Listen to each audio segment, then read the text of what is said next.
que semana, hein? E que sexta-feira, hein? Tá pesadinha. Bom, a gente então, durante aqui do jornal, a gente trouxe essa notícia, né, da polícia cumprindo mandados na casa do ex-presidente Jair Bolsonaro, no escritório do PL. Então, como disse o Heisen, Bolsonaro terá de usar uma tornozeleira eletrônica por determinação do ministro Alexandre de Moraes. Ainda está proibido de acessar redes sociais, de falar com seu filho Eduardo Bolsonaro, que está nos Estados Unidos. Terá de cumprir recolhimento domiciliar noturno das 7 da noite às 7 da manhã e também nos finais de semana. Não vai poder se comunicar com embaixadores, diplomatas estrangeiros, nem se aproximar de embaixadas. O ex-presidente foi levado à Polícia Federal para que o aparelho fosse instalado no seu tornozelo. E o ministro Alexandre atendeu uma representação da Polícia Federal com um parecer favorável da PGR. E aí o que diz a PF? Bolsonaro tem atuado para dificultar o julgamento do processo do golpe e tem iniciativas que caracterizam os crimes de coação no curso do processo, obstrução de justiça e ataque à soberania nacional. Eliane, a gente ainda não tem o caso concreto, né, que motiva essa ação. Mas o que seria uma motivação do ministro Alexandre? Poderia ser na linha de evitar alguma fuga do ex-presidente Bolsonaro aos Estados Unidos?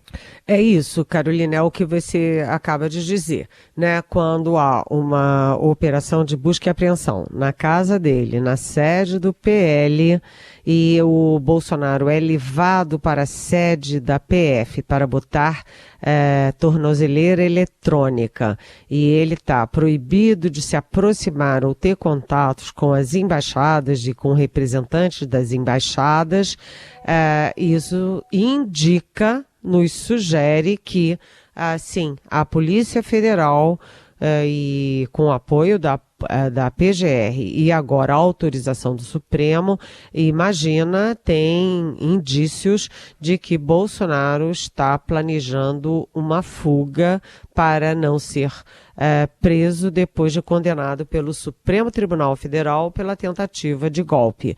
Lembrando que Bolsonaro, muito antes inclusive de ser réu, ele já passou ali 1 ou 2 noites numa embaixada.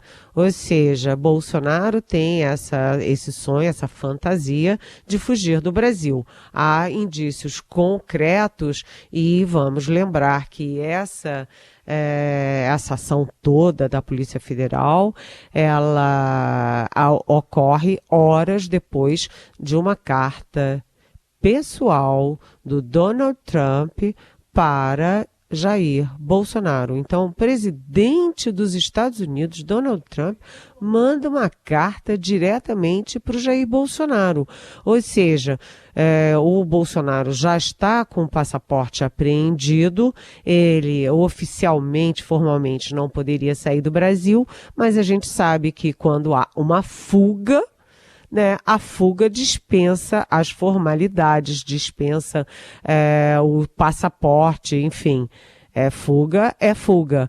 E como o próprio Donald Trump está dando guarida ao discurso, à posição do Bolsonaro, enfim, me parece óbvio que a ação da Polícia Federal, repito, com o apoio da PGR, a autorização judicial do Supremo Tribunal Federal, sim, para evitar que Bolsonaro fuja para os Estados Unidos, aliás, como o filho dele fez, só que de forma oficial. O filho dele já jogou fora os votos, já está lá nos Estados Unidos, já está avisando que não vai votar, ou seja, como me disse um ministro do Supremo Tribunal Federal, o Eduardo Bolsonaro, vai ficar para sempre, vai virar americano, lá ele, a mulher, os filhos, etc.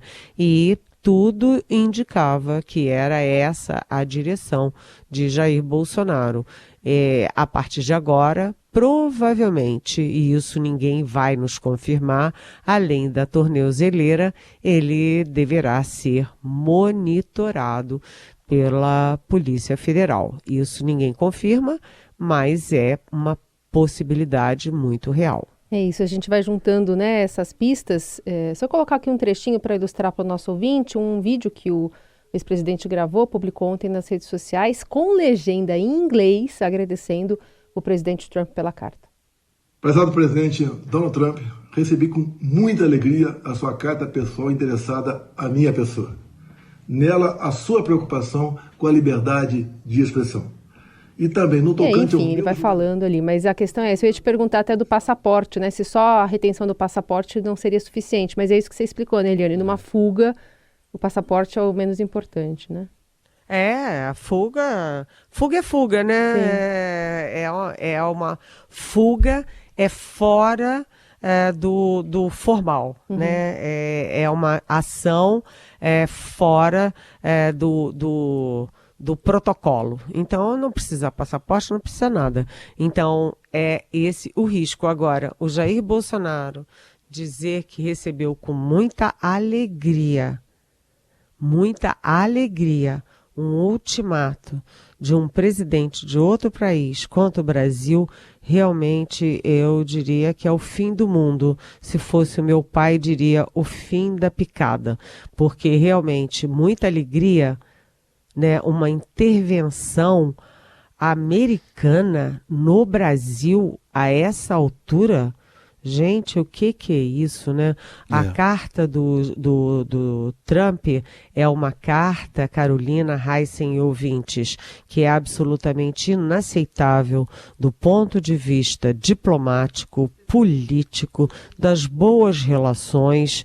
É inadmissível, inaceitável, porque, inclusive, escala a guerra do Trump contra o Brasil. Né? A gente viu que o Trump começou atacando o Alexandre de Moraes, mandando recados, ameaçando com sanções, depois partiu para ameaçar o Supremo Tribunal Federal e agora a guerra mudou de figura, porque passou a ser uma guerra entre presidentes. O presidente Donald Trump usa uma carta para um réu da Justiça, um réu do Supremo Tribunal Federal, dando um ultimato para o presidente do Brasil, dizendo o seguinte: esse julgamento do Bolsonaro, obviamente, tem que ser suspenso imediatamente. Vem cá. Quem é o Donald Trump para falar isso sobre um processo que ocorre dentro de um país soberano, autônomo e, aliás, um país fantástico, maravilhoso, que é o nosso país, é o país de todos nós. Isso só vai conseguir o oposto. Vai conseguir essa ação do Supremo, da PGR, da Polícia Federal contra o Bolsonaro, botando tornozeleira, e vai conseguir mais. Vai conseguir, sim, uma união cada vez maior dos brasileiros em torno da resistência, que dessa vez não é uma resistência do Supremo, como foi no caso da tentativa de golpe, mas é uma resistência liderada pelo presidente da República, que é o Luiz Inácio Lula da Silva. Ou seja, Bolsonaro vai se isolando no colo de Donald Trump. Muito bem, a gente vai acompanhando ainda a operação que está em andamento, havendo novidades vamos trazer, e essa postagem aqui que a gente colocou agora, a última, né, de Jair Bolsonaro, feita há 10 horas, e agora ele está sem acesso, por determinação também do ministro Alexandre de Moraes, às redes sociais. Bom, mas vamos falar aqui também do presidente Lula nessa guerra comercial com os Estados Unidos, que parece que vai além da comercial, da parte americana, né, Eliane? Antes mesmo dessa nova carta, Lula, de Trump para Bolsonaro, Lula já vinha também engrossando o tom. Agora é o Trump que está também atacando, os dois lados atacando, e Lula chegou a dizer que, em discurso e também numa entrevista à CNN Internacional, que Trump seria um imperador, queria ser um imperador do mundo, a ponto de a porta-voz da Casa Branca, a Caroline Leavitt, ter rebatido o presidente, dizendo que o presidente americano não está tentando ser o imperador do mundo. A gente vai ouvir um trechinho. The president is certainly not trying to be the emperor of the world. He is a strong president for the United States of America. Ela diz o presidente certamente não está tentando ser o imperador do mundo, ele é um forte presidente dos Estados Unidos, também é o líder do mundo livre. Nós vimos uma mudança grande pelo mundo por causa da sua forte liderança. E vamos ouvir o que disse exatamente o presidente também em Goiânia, né, no encontro da União Nacional dos Estudantes sobre o Trump. É preciso que o presidente dos Estados Unidos saiba que ele não é imperador do mundo, que ele foi eleito para cuidar do povo americano, para cuidar do Brasil aqui, quem cuida somos nós. O povo brasileiro sabe cuidar de si. Bom, o tom subiu ontem, Eliane, e hoje com essa operação contra Bolsonaro a conferir ainda, né? Pois é, você entrou numa questão importantíssima, Heisen, que é o seguinte, agora, se havia qualquer dúvida, né, agora está mais do que claro de que a guerra do Trump contra o Brasil não é uma guerra comercial, não é uma guerra pelas tarifas, né, é uma guerra política. Isso está muito evidente que é uma guerra política, tanto que o vice-presidente e ministro Geraldo Alckmin e o nosso chanceler, o Mauro Vieira, estão de mãos atadas, porque como negociar, né, tarifas e comércio com os Estados Unidos se tudo lá está na cabeça de um único homem, que é o Donald Trump, que é um homem que todo mundo, o mundo inteiro já sabe de quem se trata e de que não é racional. Então você vai abrir negociação, diálogo com quem e para o quê, né? Porque o que ele quer, que é suspender o processo contra o Bolsonaro, é absolutamente, 1000% impossível. Então, essa é uma outra questão. Não temos como reagir a isso, porque é uma posição insana do Donald Trump, presidente dos Estados Unidos. Mas o presidente Lula, antes mesmo dessa carta do Trump para o Bolsonaro, o Lula já vinha mudando o tom e já estava abrindo uma guerra contra o Trump, uma guerra política, porque ele em entrevistas, mais de uma entrevista, inclusive para a CNN Internacional, né, e também num ambiente muito favorável a ele, que é o ambiente da UNE, é um ambiente sempre mais à esquerda, juvenil, etc. E, inclusive, o presidente da República vai ao Congresso da ONU e não há troco de nada. É porque o ambiente é um ambiente, vamos dizer, acolhedor. Então, ele usa essas entrevistas, o Lula usa essas entrevistas e esse ambiente da ONU, da ONU para duas coisas. Primeiro, dizer que o Donald Trump se comporta como imperador do mundo. Eu particularmente até concordo, mas será que era conveniente num momento como esse, né, entrar na armadilha do Trump, a armadilha política de troca de desaforos? Será que era conveniente? Na minha opinião, não. E a outra coisa é que o Lula também já anunciou publicamente que o Brasil vai taxar as big techs americanas. Ou seja, o Lula vinha numa posição, numa postura muito mais, equilibrada, muito mais sóbria, e a partir de ontem, e eu acho que isso tem a ver com as pesquisas subindo a cabeça, o Lula partiu para meu pai diria, partiu para a ignorância, partiu para a guerra contra o Trump, uma guerra política, e esse caminho não é bom.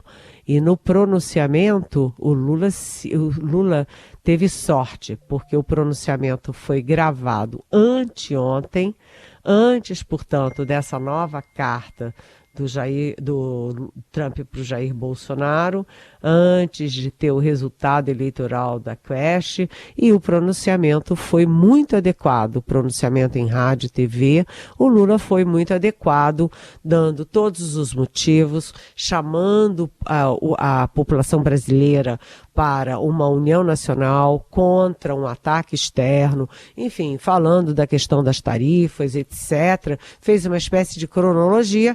O único senão desse pronunciamento é que o formato é um formato claramente eleitoral.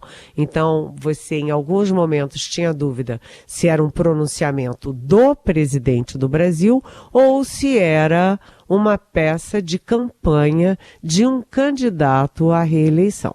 E agora também, Eliane, para falar de uma outra frente que ficou evidente nessa semana de conflito do governo, do presidente Lula com o Congresso, está reaberta essa frente agora, né? Que acho que nunca fechou essa batalha, não é mesmo? Olha, teve uma trégua, né? Quando o Trump ameaçou, a soberania nacional. Vocês viram, e a gente até trouxe isso aqui na Rádio Eldorado, houve um passo atrás do Centrão e na guerra contra o Lula, né? Porque quem manda no Congresso é o Centrão. O Davi Alcolumbre, presidente do Senado, e o Hugo Mota, presidente da Câmara, são ambos do Centrão e são eleitos exatamente porque são do Centrão, que é a grande força política do Congresso. E quando veio o ataque do Trump às instituições brasileiras, à soberania brasileira, o Centrão, que estava pronto para entregar, inclusive, alguns partidos do Centrão, pronto, inclusive, para devolver os ministérios para o Lula, o Centrão deu um passo atrás e subiu no muro, né? O Centrão estava, se bandeando do Lula para o Bolsonaro, para o bolsonarismo, né? E, quando veio essa história do Trump, todo mundo subiu no muro. Mas nessa semana, que é a última semana antes do recesso, é uma semana de esforço concentrado, teve 3 votações que dividiram novamente o Congresso de um lado e o governo de outro. Ou seja, o Centrão de um lado e o Lula de outro. Eu vou citar rapidamente, mas a primeira decisão veio do Supremo Tribunal Federal, quando o ministro Alexandre de Moraes deu vitória ao governo na crise do IOF e deu aí um prêmio de consolação para o Congresso. Então, nesse momento, a percepção no Congresso é uma percepção reforçada de que há ali uma aliança entre o Alexandre de Moraes, o Supremo, e o governo, né, contra o Congresso, e que tudo isso já foi um teatrinho, esse negócio de audiência de conciliação e tal, porque já estava tudo acertado entre o governo e o Supremo. Então, isso irritou muito a Câmara e o Senado. A segunda decisão foi o veto do Lula, tarde da noite na quarta-feira, aquele aumento do número de deputados. Lembrando que 85% da população brasileira, segundo a pesquisa Quest, é contra o aumento do número de deputados. Então, nesse caso, o que a Câmara e o Senado vão fazer agora? A Câmara não tem muito jeito, vai aumentar, vai tentar derrubar o veto do Lula, mas o Senado não.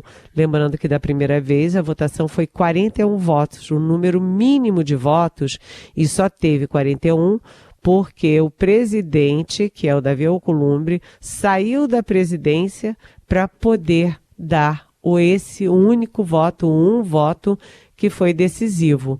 Então, ficou uma coisa mal parada e tensão por causa do aumento ou não do número de deputados. Pode ser outra questão que vai parar na Justiça, no Supremo Tribunal Federal.